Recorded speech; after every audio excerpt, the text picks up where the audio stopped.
going on guys? I'm Dela Carla back with another vlog at ngayon mabike chicken natin itong bike na to.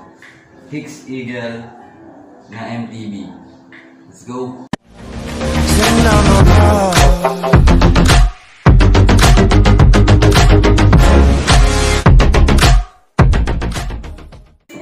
Hicks Eagle 3 MTB. Ang kanyang frame, alloy. Full alloy yung frame niya. So, tapos yung kanyang group set, R&R, shifter, FDNRD. Parehas sila. 9-speed, 3x9. Tapos, naka-hydraulic brakes na rin na siya yung may RSX. Yung wheelset niya naman ay double alloy na stock na Hicks fork. Coil type with lockout. Tapos, yung kanyang crankset, 3x na alloy. Pedals stock ay alloy. Tapos yung chain niya naman, stock lang to. Tapos, yung kanyang rotor ay rotor 160mm. Ayan. So, para makita nyo, para lalo nyo makita. So, ayan guys. Yung kanyang frame ay full alloy na frame. Alloy yan. Tapos, shifters, R&R, 9-speed. Yung pag-shift naman na to pang SRAM, push yung dalawa. Tapos, naka-hydraulic brakes na rin na Shimite R&R. RSX pala. Tapos, naka-riser handlebar. Naka-positive na stem. Tapos, marami siya spacer. Tapos, yung geometry pala na to ay slope style. Pang trail siya. Or for relaxed position siya. Tapos, itong fork niya naman ay steel na stock na Hicks na coil type na may ABS style na lockout. Ayan.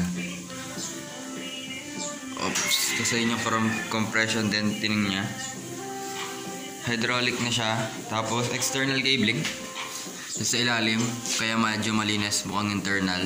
Hydraulic brakes. Tapos ito yung FD niya, hindi ko mabasa, Chinese. Crankset, full alloy. Pedals, alloy na stock. RD, no brand. Cassette, 9-speed na. Ilan ba ratio nito? Pinakamalaki ay 32T, maliit pinakamaliit 17T.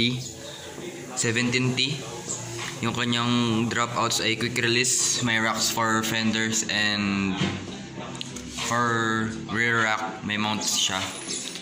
Seat post ay oversize. Tapos saddle, yan, ganyan siya, pang MTB.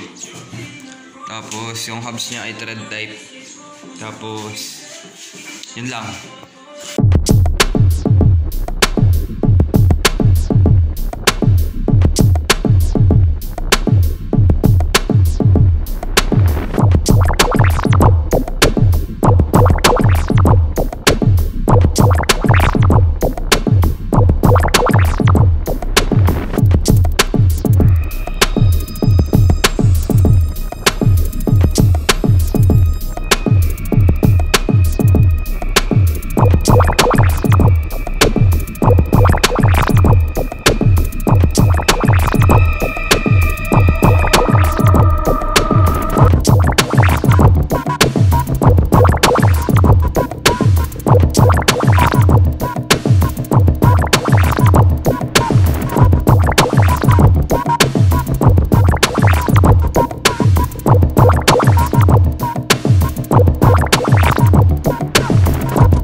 Hicks na MTB din pinakabago sa amin.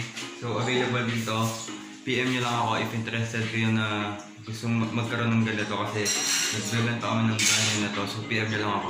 Tapos sa next video baka bike checkin na natin ito lahat. Ayun si Foxter. Last year na bike check na. So ano yung update sa kanya. Ito, na bike check na to. Kailan lang. So may nagbago din dito. So ngayon makikita nyo na kung ano. Pero may bike check. Lahat ng bikes dito. Tapos si Hicks yung pinakabago. Ang nga pala yung grips nito ay hindi na yung stock weapon grips to na alis lang dito. So yun lang guys. Kita-kita sa susunod na video. Peace!